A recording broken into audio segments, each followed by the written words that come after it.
Kembali bersama kami dalam Dialog Politik Daerah dan masih berkaitan dengan tajuk kita yaitu terkait Jalan Panjang Otonomi Khusus Kaltim.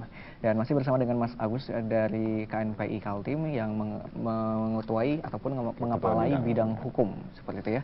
Tadi kita sempat terputus Mas, tadi sudah sempat disebutkan bahwa latar belakang ataupun gagasan utama dari lahirnya otonomi khusus ini sendiri salah satunya tadi adalah masalah postur anggaran yang sebenarnya kita sudah cukup banyak menyuplai ke pusat, tapi feedbacknya kepada Kaltim itu kurang banyak seperti itu.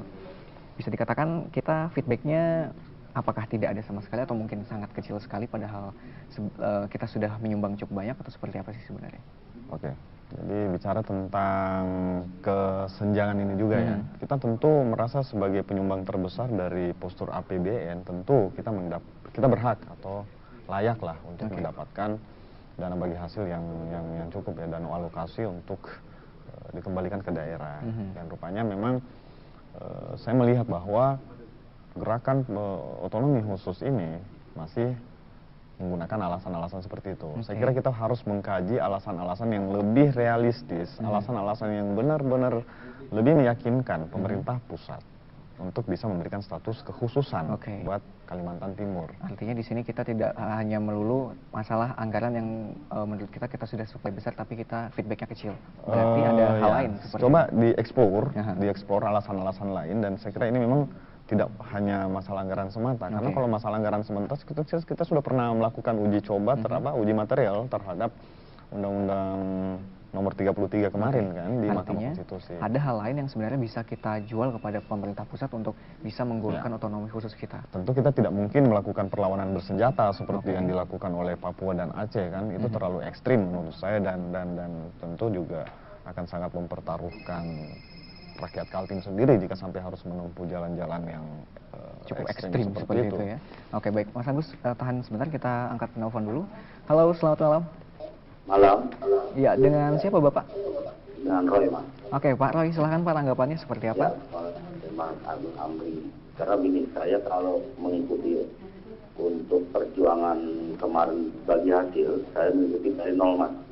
Jadi mengikuti dari nol, aku tidak masuk dalam tim teman-teman dari MRKTB, tapi mengikuti dari nol. Jawaban terakhir dari Pak Mahfud MD adalah di Undang-Undang Dasar 1945 pasal 33.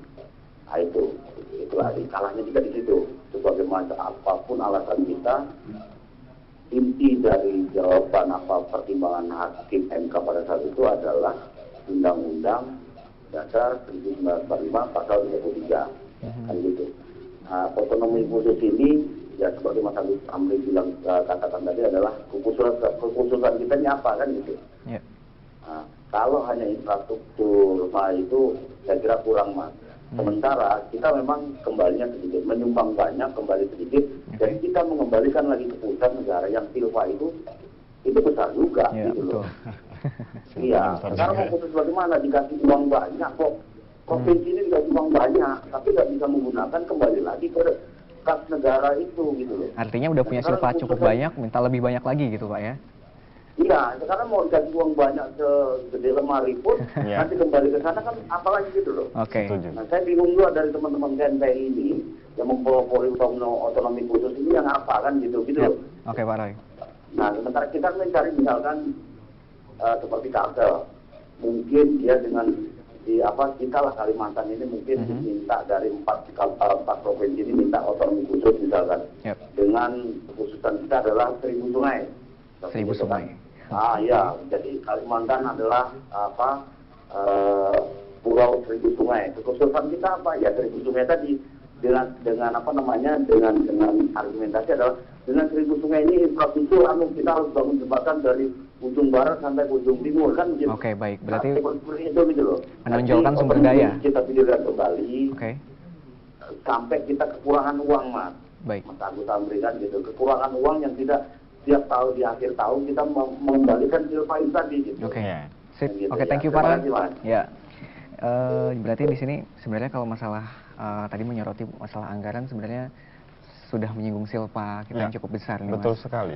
Saya memang mau bilang itu bahwa dengan cepat kita kemudian dibantah oleh pemerintah pusat bahwa dana yang ada saja kita tidak bisa kelola, kita tidak punya Jadi modelnya jadi gini, pemerintah pusat memandang kita seperti anak TK yang menuntut uang jajan 5 juta sehari lah, kayak gitu kan.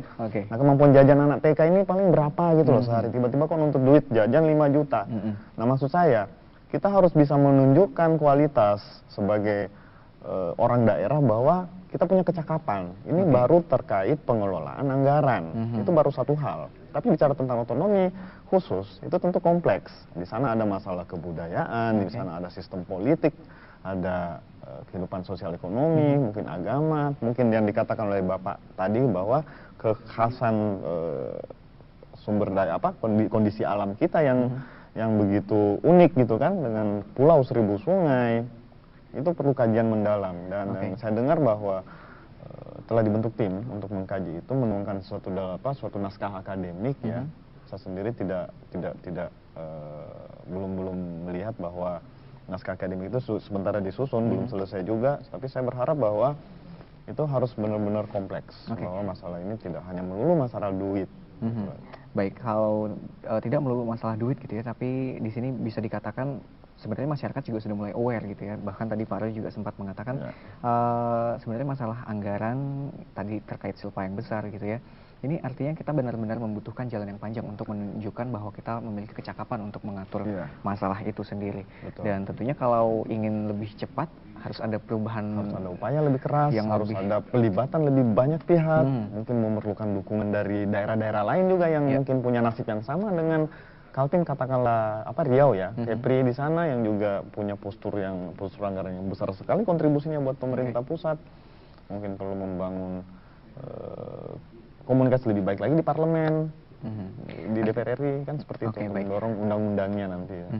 Artinya di sini dari Mas Agus sendiri melihat hal lain yang mungkin bisa kita jual kepada pemerintah pusat tadi belum sempat terjawab gitu. Tadi sudah ada penelpon yang masuk. Adakah hal-hal yang mungkin sudah dikaji oleh teman-teman KNPI mungkin seperti itu, atau Mas Agus dan tim terkait hal-hal yang mungkin bisa kita jual lebih lagi kepada pemerintah pusat agar bisa menggolkan otonomi khusus ini? Jadi begini ya, mungkin saya koreksi sedikit Mas Alvin terkait bahwa makanya tadi pertanyaan apakah kami mendukung atau tidak nih otonomi khusus. Sebagai sebuah perjuangan untuk kebaikan Kaltim, kita memandang bahwa otonomi khusus ini harus kita bela gitu, harus kita sama-sama harus digolkan. Nah kan gitu. Tapi kita kan harus sadar konteks nih. Kita harus sadar konteks bahwa kita harus realistis melihat kemampuan kita saat ini yang siap nggak sih? Siap nggak sih? Itu dulu.